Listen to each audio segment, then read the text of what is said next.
Okay, everybody, I'm going to take you through these chapters to help you focus for your studying. We are skipping chapter 34, and I'm going to try to make this as clear as possible for you.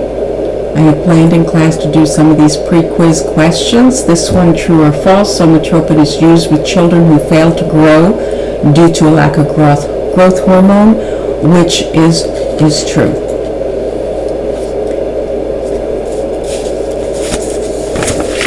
So, with this focus, with the somatropin, a lot of things that what you need to focus on is your teaching. What they're looking for when a child is on somatropin is you're teaching the family to report if there is a lack of growth, if they start having signs of glucose intolerance. Intolerance would be signs like their glucose is too high, like the 5 Ps, polyphagia, polydipsia, polyuria. It's very thirsty, very hungry, or urinating a lot, really fatigued, thirsty. Also looking for signs of thyroid dysfunction, and I'm not sure that you've gotten into thyroid yet. So your thyroid dysfunction, think of your thyroid, which we'll talk a little more about it, but your thyroid as your metabolism, your engine. So hyperthyroid is the engine is revved up, the heart rate is up, everything is rapid, their skin is oily, the bowels are loose. Hypothyroid is the engine is revved down. So their heart rate is down, they're very fatigued, they're not growing hair, they're constipated, those sort of things. So if a child is on somatropin, the parents are to look for that it's not working, that the growth, they have a lack of growth, they're having extra thirst, urinating frequently, very hungry, or signs of the thyroid, which is fatigue, thinning hair, slow pulse, maybe even puffy skin, cold intolerance. So while they're on it, their glucose and their thyroid function and their growth patterns are monitored. Some of the adverse effects to focus on are your joint pain, because it's stimulating skeletal growth, and the autoimmune response, which could affect like their glucose and their thyroid. One of the ways of somatropin, let me see here, in your textbook,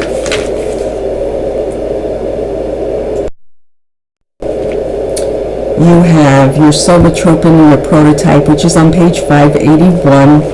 Also your section on safe medication administration, when it talks about the growth hormone and teaching the parents the things to report, which I just went over with you. Also, box 35.4 talks about delivery system. Saizen, S-A-I-Z-E-N, is a brand of somatropin. A brand of somatropin that is given in a one-click device. And I mentioned in class that it's a needle-free system, but it actually injects it in small sprays.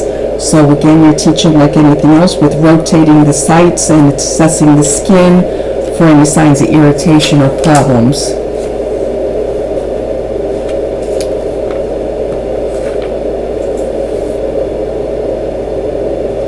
Okay, so all I want you to get out of this slide is here with your bone growth.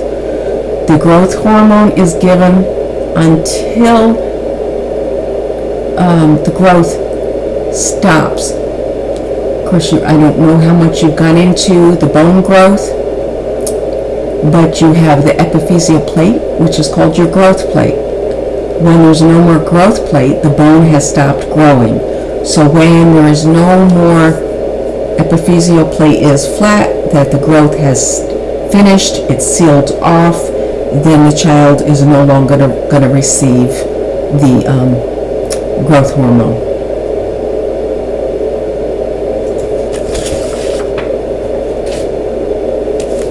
Okay, so diabetes insipidus. Again, I'm going to keep this as limited as possible for you because I know you haven't gone over a lot of these disorders. So DDAVP or vasopressin is a drug that is given for diabetes insipidus. Diabetes insipidus is when they're deficient in ADH, anti-diuretic hormone. So just think about that word, anti-diuretic hormone. If they don't have anti-diuretic to stop them from peeing a lot. So if they don't have enough anti-diuretic hormone for whatever reason, there's reasons listed here, but you don't need to focus on that today. If they don't have enough, they're peeing like crazy. So they're getting very thirsty, the blood pressure is low. See, they can pee up to 20 liters of urine a day. It's very dilute, specific gravity is low, osmolarity is low, so they're losing volume. That's all I want you to understand, or why you would give DDAVP or vasopressin. So in your considerations here,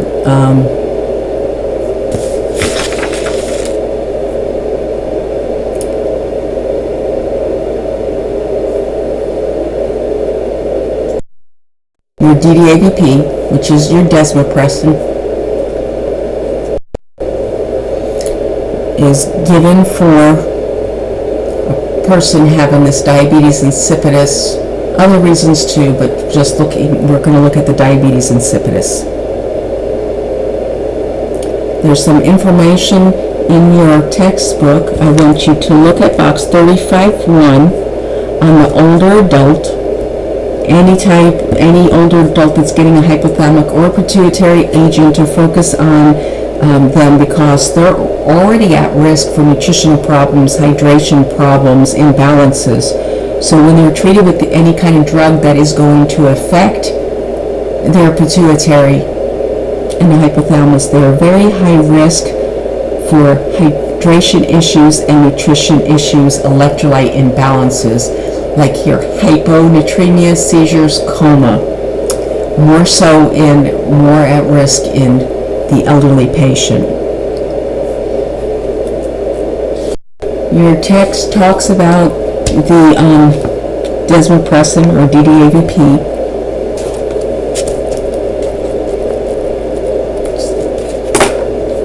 Starting on page 585, I want you to go in your text to page 587 and read over this section where it talks about antidiuretic hormone itself is never used as therapy. Down, these drugs are used to treat clinical significant hypovolemic, skip that. Therapeutic actions and indications. ADH is released in response to plasma osmolarity.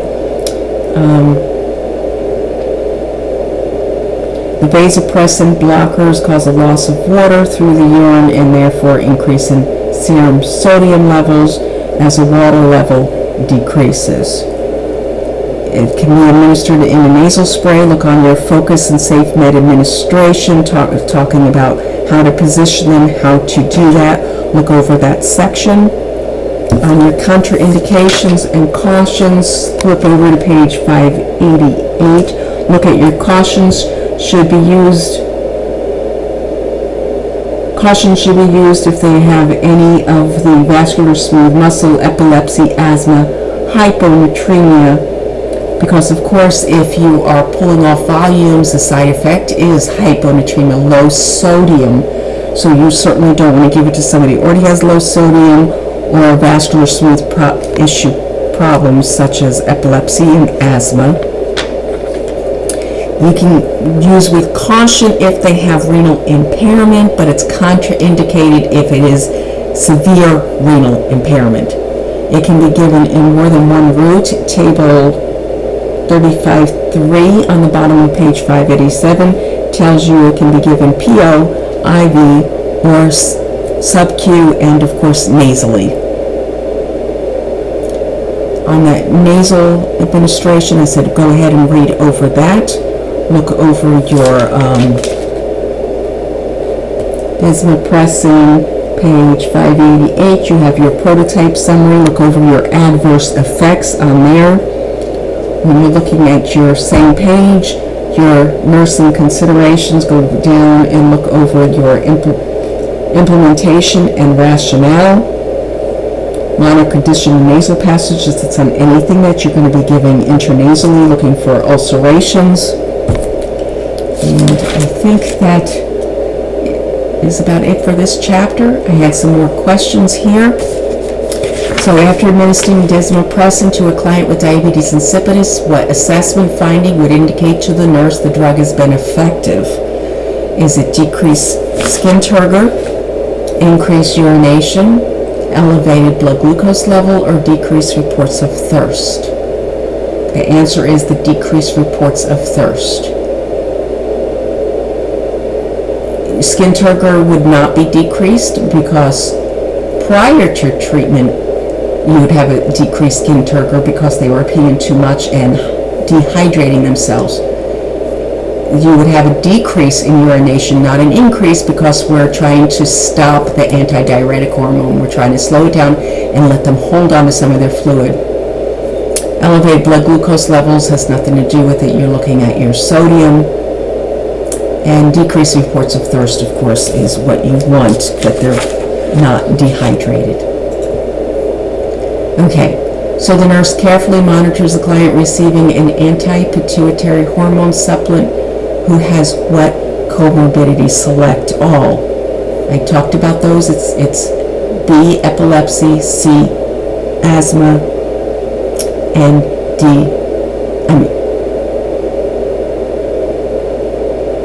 and D, vascular disease. Now read this question carefully. It says, would carefully monitor.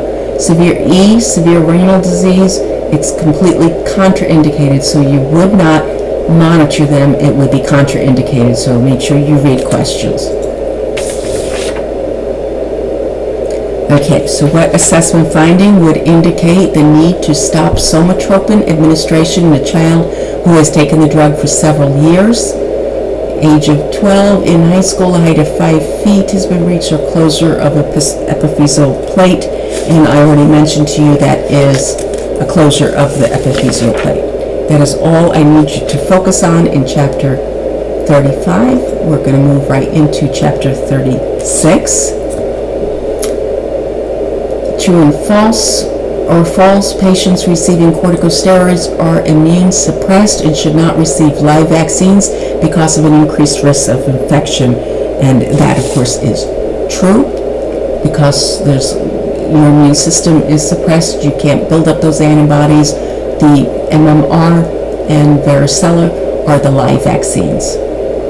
MMR, measles, mumps, rubella, sorry. Number 2, adverse topical reactions to corticosteroids include localized burning, irritation, and skin atrophy, which is true. Number 3, the classic mineralocorticoid is testosterone, which holds potassium and causes secretion of sodium, which is false. Mineralocorticoids are safe for use in people with a history of congestive heart failure and cardiac disease, and that is false.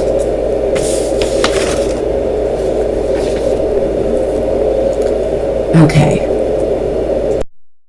So in chapter 36, I want you to skip on over to page 595, where it starts talking about glucocorticoids.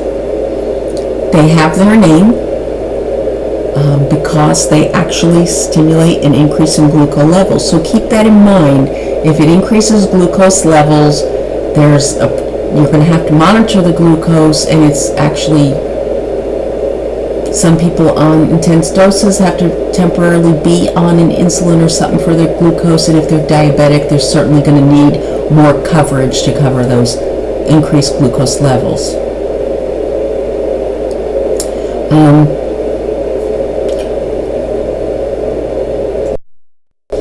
I did not put a bunch of slides in here because I thought we were going to discuss this in class, but anyway, let's look at box 36.3 on page 595. I want you to look over the section on there, especially focus on the children. It is on children, actually it is not weight based. Their body surface area is larger, so they can actually absorb more, so you have to be very careful with this topical corticosteroids with children. You want to give it very, very minimal, as it says, apply sparingly. Do not use in the presence of open lesions. Lesions do not occlude treated areas with dressings or diapers because it's increasing the systemic absorption. Supervise when using nasal sprays or respiratory inhalants to ensure proper technique in being used. And for some reason your text doesn't talk about it, but you always teach them to rinse their mouth in any inhaled steroid, anybody of any age.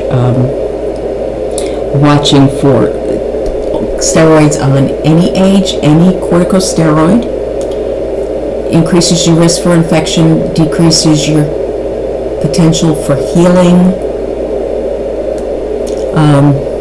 Let's see, I covered that. Your glucocorticoids or oral corticosteroids are tapered off slowly. They affect the function in your adrenal gland here. So if you go on doses of it and you come off rapidly or miss doses, skip days, don't do it correctly, you can cause an adrenal insufficiency and put yourself in an adrenal crisis. Okay, so I want you to come on over to page 597. On your glucocorticoids, read over your hydrocortisone or Cortef. Notice that it has several different routes it can be given. And then your other one to focus on, your prednisone. And notice your prednisone is the only one out of the entire page of glucocorticoids that can be given only oral. The rest have multiple routes they can be given. I'm flipping through your chart. Go to page 598. Focus on safe med administration. Look over the different routes or the effects. As we had an excellent song sung to us and explained all the different parts of the body, the problems can happen from administration of glucocorticoids. They're right and terrible at the same time. So notice on your endocrine, it can cause growth retardation, it can lead to diabetes, increased glucose levels, also immunosuppression. It can mask infections, increase the chance of having infections, impair wound healing, suppression of hypothalamic pituitary axis. On your topical administration, local burning irritation, which was one of your questions, acneiform lesions, it can cause skin atrophy, and respiratory inhalants, it can cause irritation and fungal infections, so that's where you have to focus on the mouth care. Intranasally, it can cause headaches, nausea, nasal irritation, fungal infections. It can cause epistaxis, which is bloody nose, rebound, congestion, perforation of nasal septum, and urticaria or itching. Read over your prototype on your prednisone there. On your nursing considerations, read your nursing diagnosis, your risk for infection, look over your implementation and rationale. That whole section on implementation rationale is very important. Corticosteroids do cause stimulation, so they are to be given in the morning, because of that stimulation later in the day is not good. Doses, especially if they're on long-term or higher doses, have to be tapered off slowly. The increased stress levels increases the demand for the steroids. They have to increase the dose if somebody's on it chronically. They have to increase the dose when they're under tremendous stresses. Here I just gave a little thing for understanding which were live vaccines, which I said. Your zoster is your varicella or your chickenpox. That same section I told you in your text on the nursing considerations talks about not giving it with live viruses and watching for infection or worsening infections. What else do you need to know? Elevates glucose levels, cautioning diabetes, do not include on kids. Topical use is careful, not dose by weight. And elderly, even though a child may actually need a higher dose, the elderly need lower doses. Also in the same chapter on your critical thinking scenario that starts on page 600 and 601, look over your patient teaching on that scenario. On page 602, look over your key points. Okay, now we're still on page 602, your mineralocorticoids. I think I might have that in this slide here. Mineralocorticoids, aldosterone.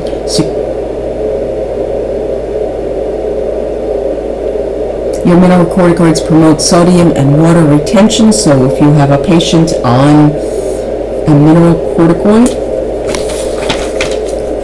you're going to be watching or monitoring their sodium levels. You're checking your INO. If they're peeing, they're holding on to more of their fluid, their water, and so they have an increased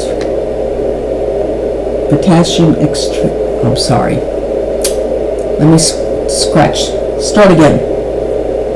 The sodium, you're watching for sodium retention, sodium water retention, so you're watching for hypernatremia or elevated sodium, and it also causes an increase in potassium excretion, so you're looking for hypokalemia, so you're monitoring the electrolytes of sodium, potassium, and again, remember in the elderly it's always more so. What else in here? On your page 603, look over your nursing considerations. On your assessment, your history, and your evaluation. Looking for fluid retention, edema, hypokalemia, or hyperkalemia, headaches. Yeah, hypokalemia because they're excreting. And over in your summary, actually the summary section for that chapter, where do I want you to do? Well, not the first, second, the third, corticosteroids, it talks about the diurnal cycle or rhythm, which is your sleep cycle, which is why it's better to give it in the morning, because that's when your normal cortisol levels are peaking. So you're trying to match the body's cycle as much as possible, and also because of sleep. And stress reaction, so increased stressors, you use more, and if somebody's on it, they're going to need higher doses. Look down. Prolonged use suppresses that cycle. That's why you have to taper off from the next glucocorticoids, increase your glucose production. So you're watching for the development of diabetes. It also messes with your adrenal function and stimulate retention of sodium and water, which we talked about, excretion of potassium. Okay, I think that is it on this chapter. So I have some questions for you. Look back, and I said I gave you this little here, just remembering these down here, MMR and your chickenpox varicella vaccine. So check your knowledge.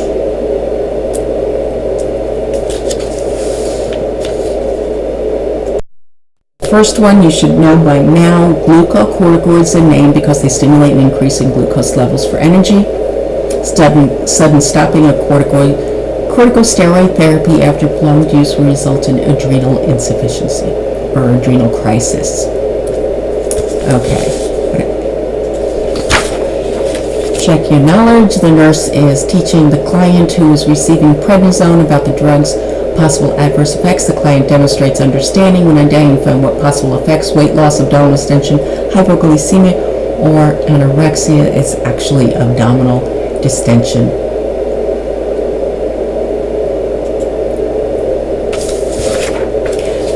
The nurse teaches the client to take the glucocorticoid first thing in the morning because the time mimics the normal peak diurnal concentration levels, which is D.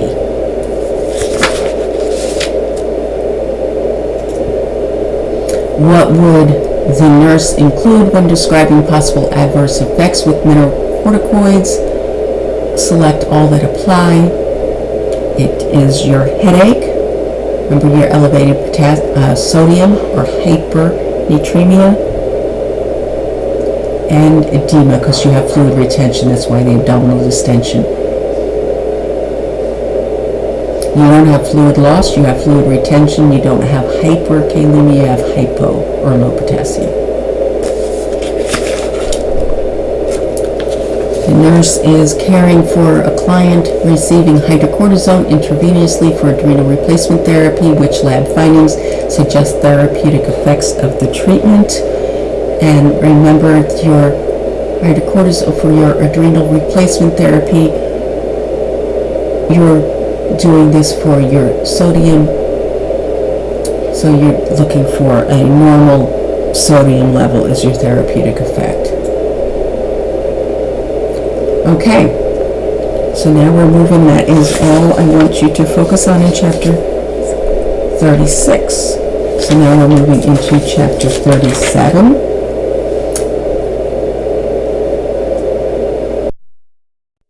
Okay, so calcitrol is used in the management of hypercalcemia. Help decrease calcium. It's actually the opposite. It's false because it's for hypocalcemia. Biphosphonates are used to treat hypocalcemia by increasing uptake of calcium from the bone, which is also false. It is used to treat hypercalcemia to lower the calcium levels. They do not inhibit normal bone growth formation. They slow or block bone resorption. Okay, so let's get into what you need to cover in this chapter. So that just went to the calcium. Let's go back to the thyroid section of the chapter. So in your, let's see here. So I mentioned a little earlier talking about hypothyroidism versus hyperthyroidism. This is just a picture giving you some of the symptoms of hypothyroidism. I want you to look at box 37.1 on page 609. Make sure to look over, especially with the children, because there's the drug of choice. Levothyroxine is given for thyroid replacement. I think it's for like under age 12. Or just in children. Okay. But you're monitoring their growth, you monitor their levels very, very closely. Let me see, go over to page 611. The reason why it talks a little more on the thyroid hormones, levothyroxine is the most frequently used because it has predictable bioavailability and reliability. There are other forms of thyroid hormone replacement, but it's the preferred one for that reason, and it's the only one or the main one used for children. Pediatric dosing also is not weight-based, and it can be higher than the dose for adults. So the two replacements, I think, are in your chart, table 37.2 on page 612. So focus on just your levothyroxine or Synthroid. I don't think I asked you anything really on Armour-Thyroid. And we'll talk about methimazole in a minute. Drug interaction, adverse effects. Okay, so with any thyroid replacement, especially if you're hypothyroid and you give a replacement, you are looking for signs of hyperthyroid. So when you get to hyperthyroid, this is where everything is revved up. So you want them to report if their menstrual cycle stops, if they start losing weight, if their heart rate's going up, if their heart If they're sweaty, all the opposite of this, that their thyroid levels may be too high if they're on thyroid replacement. Also, drug-drug interaction. Your adverse effects are page 612 and 613. Look over those. Look at your drug-drug interactions. I know the student that presented on levothyroxine did a good job talking about those interactions. It interacts with oral anticoagulants, so if they're on something, if they have a stint or something and they're on like Coumadin or something for like atrial fib, you're going to monitor because their bleeding levels might be too high, so you're looking for signs of bleeding. If they're on digoxin to maintain, slow down the heart rate or something, it's not, the levothyroxine or thyroid replacement medications can decrease the effectiveness of the digitalis, and theophylline is a breathing medication. It's given IV. It's not a breathing machine. It's for respiratory issues, and you can get theophylline toxic, so their excretion is decreased and they can get toxic. Again, there's your prototype on page 613 for your levothyroxine. Look over your adverse effects. Look over on your teaching, nursing considerations.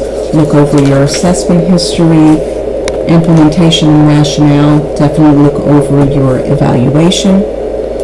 On your critical thinking scenario, look over your patient teaching for HR, which is on page 615. Now we're going to move on to the hyperthyroid, your methimazole. And you'll see your prototype on page 617.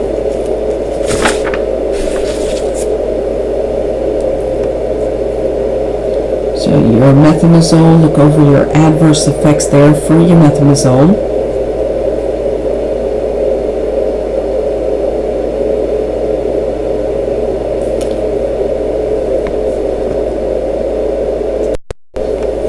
Back to that table 37.2, I think I had told you to look at both methimazole and PTU, but I'm focusing just on the methimazole now. It is the one that can be given to adults and pediatrics for hyperthyroidism, because the PTU cannot be given to children, and also the PTU is can cause liver toxicity. The big thing, if you will see on your methimazole on 617, look over your adverse effects: paresthesia, neuritis. Paresthesia is the burning, tingling, numbness. Vertigo, which is the loss of balance inside the head. Drowsiness, skin rash, urticaria, skin pigmentation, nausea, vomiting. Epigastric distress. Nephritis, which is inflammation in the kidneys. Bone marrow suppression. Arthralgia, which is joint pains. Myalgia, which is muscle pains. And edema, which is a fluid retention.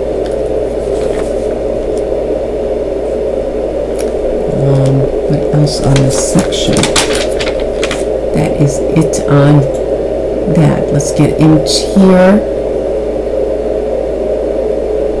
Your calcitrol. That's going into your next session, starting on page 620.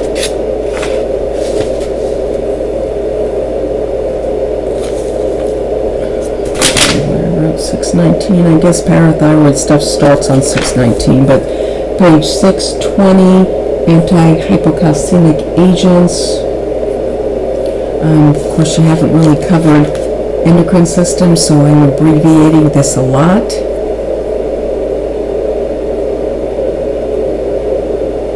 So your vitamin D, this slide here talks about your vitamin D stimulating calcium absorption. So normally hypoparathyroid is initially treated with vitamin D.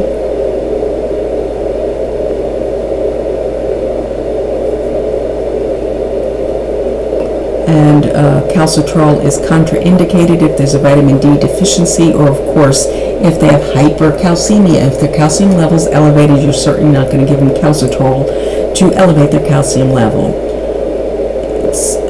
given orally in the morning. It needs avoid lactation, taking it during lactation, breastfeeding, or pregnancy.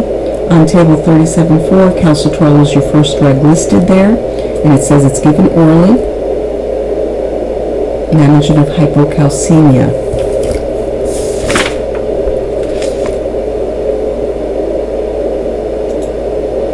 Then your anti-hypercalcemic agents.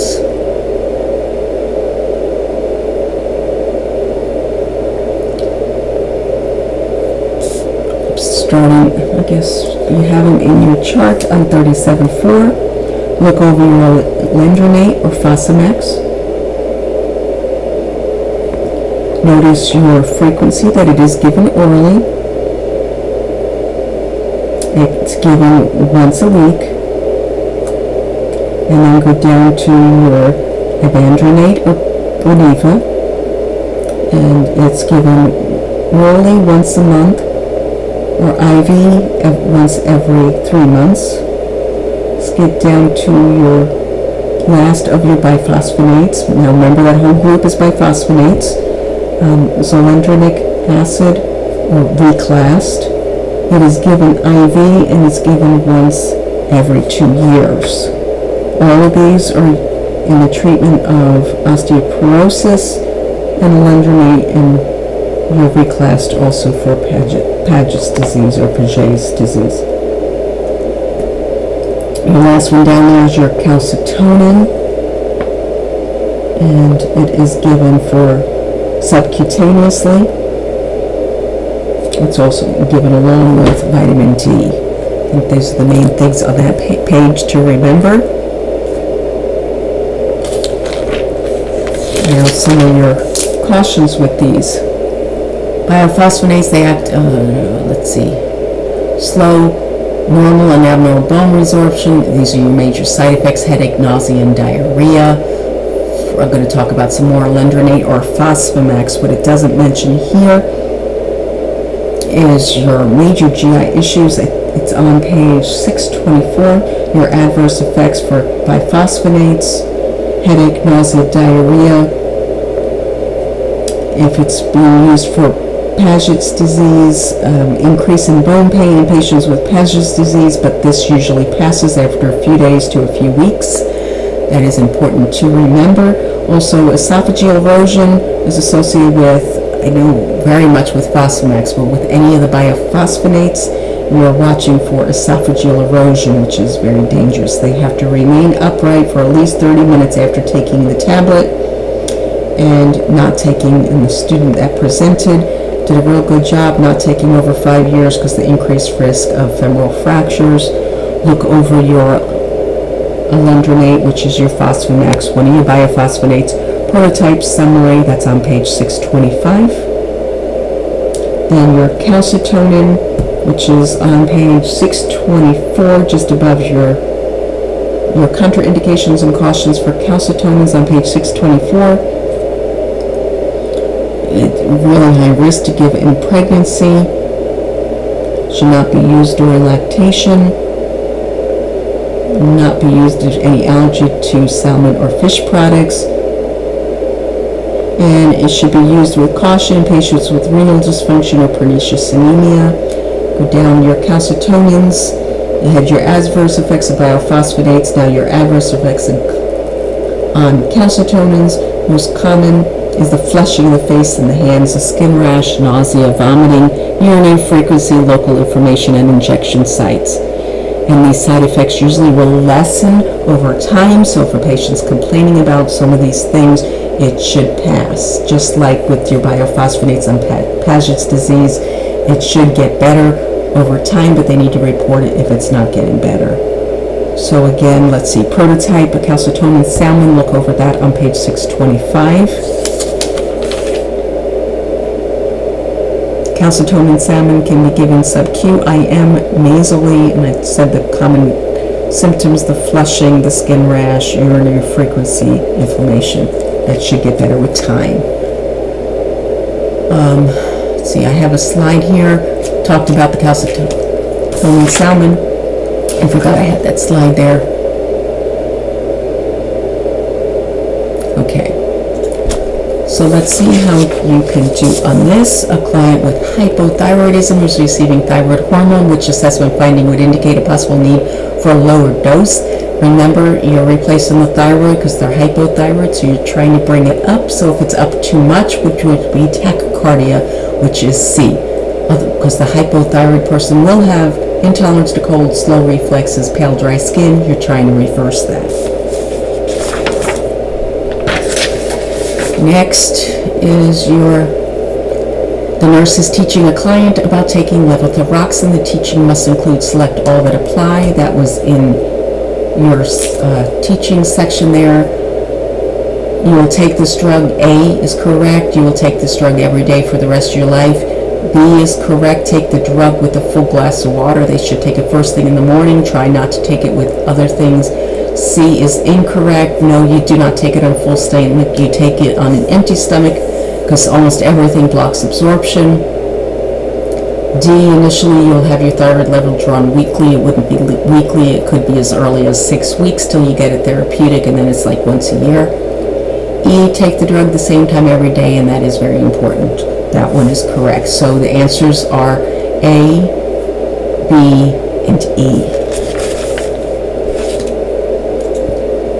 When reviewing medications, the nurse notes the client is on intranasal calcitonin salmon for osteoporosis, along with a beta-adrenergic blocker and a loop diuretic for hypertension. What is the nurse's best action? It is to administer the medications. There are other drugs that interact with us, but it's not calcitonin salmon. So there is no reason, there is no drug interaction there.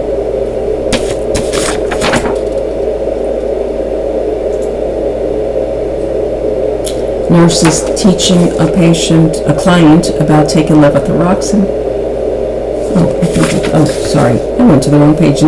Teaching a client about taking the prescribed calcitrol, which response indicates teaching was successful. So you get in calcitrol to increase your calcium levels, so I need to have my calcium levels checked periodically, which is the correct answer.